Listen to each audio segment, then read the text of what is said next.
Os últimos dias têm sido marcados por discussões acaloradas, propagação de mentiras e desinformação com o objetivo de obter qualquer coisa, menos uma solução real para o problema que está diante de nós.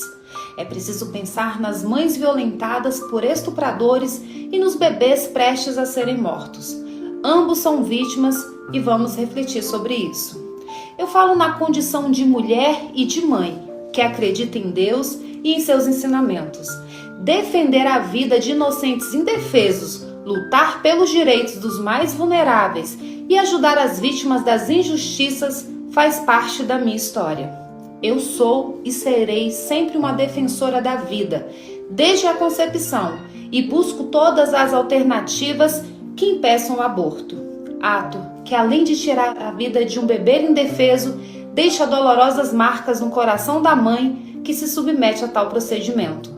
Por outro lado, também como mulher e mãe, defendo a condição da mulher, pois me coloco no lugar das vítimas e, por mais que seja difícil imaginarmos, consigo compreender o imenso sofrimento que se passa no coração de uma mulher violentada por um estuprador. É importante lembrar que esse sofrimento é ainda maior quando a vítima é uma menina, uma criança.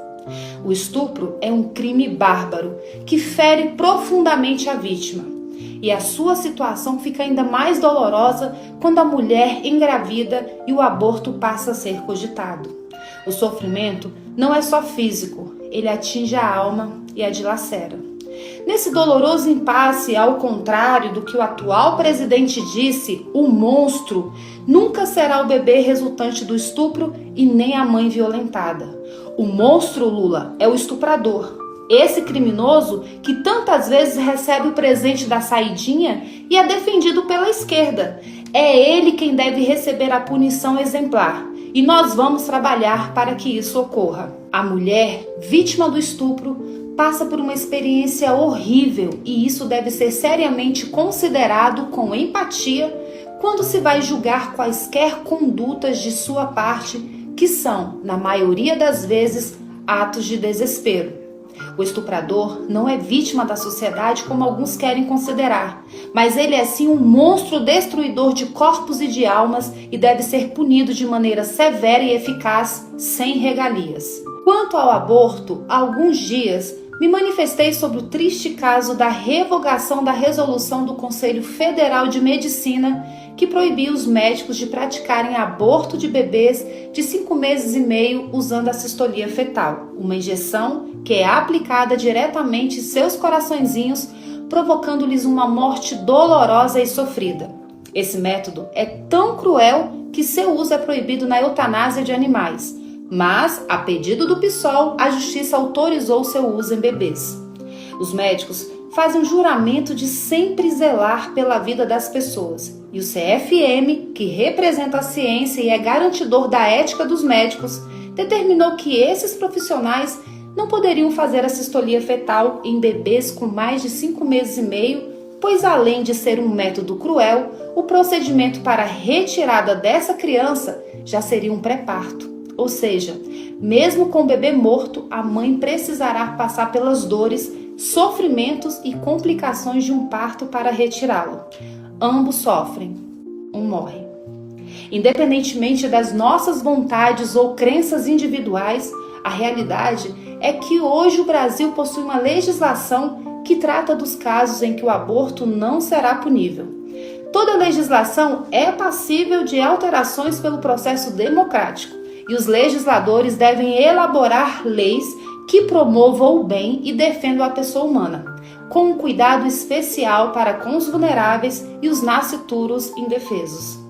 Na urgência de sanar o problema agravado pela polêmica decisão judicial, um projeto de lei foi aprovado na Câmara dos Deputados para tentar impedir a prática do aborto por assistolia fetal em bebês com mais de 5 meses e meio de gestação. E aqui eu aproveito para denunciar mais uma mentira. Em nenhum momento o projeto apresentado pune a conduta de meninas menores de 18 anos, até porque no Brasil as crianças e adolescentes não podem receber esse tipo de punição. Portanto, a gritaria da esquerda é apenas mais uma de suas mentiras usadas para atingir seu objetivo nefasto de legalizar de vez a destruição das vidas dos nossos bebês inocentes. Mesmo tratando apenas de adultos, na minha visão, alguns pontos do projeto de lei precisariam ser melhor abordados e outros necessitariam ser reformulados com a cuidadosa observância de que a mãe, vítima de estupro, e o bebê não podem ser penalizados com as eventuais alterações da lei. Os legisladores devem encontrar formas de impedir o aborto, punindo o aborteiro e sem penalizar a mulher que foi vítima de estupro e engravidou por causa dessa barbaridade. Diante disso, conversarei com o deputado Sóstenes e outros parlamentares para apresentar algumas sugestões e firmar alguns posicionamentos. Por exemplo, 1. Queremos punição severa para estupradores com aumento das penas mínima e máxima. O cumprimento integral da pena, sem progressão de regime, sem saidinhas, salvo se, depois de cumprir 2/3 da pena, o criminoso se submeterá à castração química. Com isso, acreditamos que o número de estupros será reduzido drasticamente. Consequentemente, não se pensará em matar bebês por esse motivo e todos ficarão mais seguros. 2. Não se punirá a mãe, seja ela criança ou adulta, que tenha sido vítima de estupro. Queremos prender o estuprador e, para ajudar na prisão do criminoso, o estupro deverá ser comprovado por meio de boletim de ocorrência ou outros procedimentos policiais que os parlamentares julgarem compatíveis. Lembrando que até 2005 era necessária a apresentação do boletim de ocorrência para a realização do procedimento, mas o governo abortista do PT revogou essa medida. O registro de BO dará início à investigação que aumentará as chances de prisão dos estupradores para que eles paguem por seus graves crimes. 3. Responderão pelo crime todas as pessoas, exceto a mãe vítima de estupro, que contribuírem ou realizarem o aborto de bebês com mais de 5 meses e meio às 22 semanas de gestação. Essa medida aumenta as chances de bloquear a execução do crime, salvando as vidas dos bebês. Eu quero deixar claro que não estamos atacando a classe médica, ao contrário, nós os admiramos e consideramos que eles são um presente de Deus para nós. Contudo, considerando que o próprio CFM, instituição baseada na ciência e na ética, proibiu esse tipo de aborto por considerá-lo uma prática cruel, incompatível e antiética, somente aqueles que não respeitem essa prescrição e insistam em praticar o crime é que poderão ser punidos. Nós estamos passando por um momento de grande dificuldade em nosso país em todos os aspectos, mas eu tenho certeza de que Deus está no controle de todas as coisas e Ele conduzirá os nossos passos para que não vacilemos. A vida é dom de Deus e para Ele os pequeninos e indefesos são os mais especiais. Nós devemos cuidar bem de todos eles. Sigamos em frente, fazendo a nossa parte, cumprindo a nossa missão com amor, fé e empatia.